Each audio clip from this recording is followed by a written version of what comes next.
James had to wait at the station till Edward and his train came in. This made him cross. Late again! Edward laughed and James fumed away.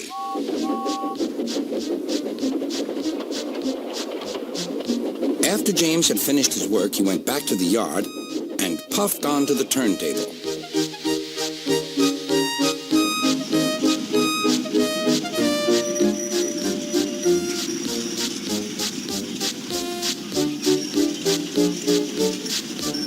He was still feeling very bad-tempered. Edward is impossible, he grumbled to the others. He clanks about like a lot of old iron, and he is so slow, he makes us wait. Thomas and Percy were indignant. Old iron? Slow? Why, Edward could beat you in a race any day. Really, said James. I should like to see him do it.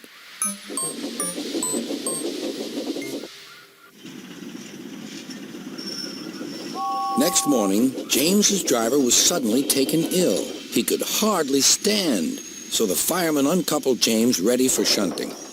James was impatient. Suddenly, the signalman shouted. There was James puffing away down the line.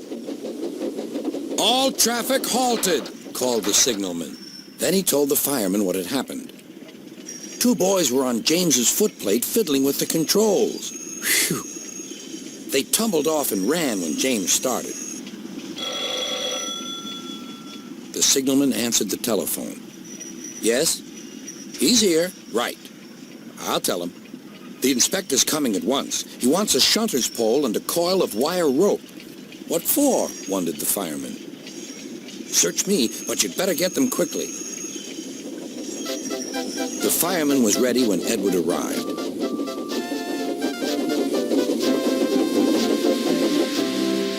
The inspector saw the pole and the rope. Good man, jump in. We'll catch him, puffed Edward. James was laughing.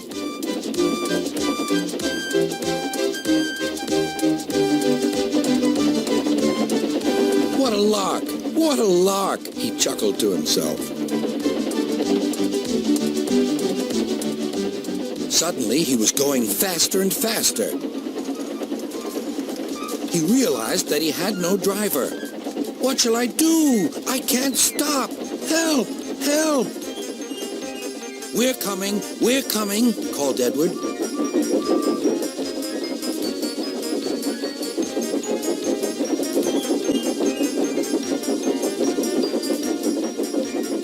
Edward was panting up behind with every ounce of steam he had. At last, he caught up with James.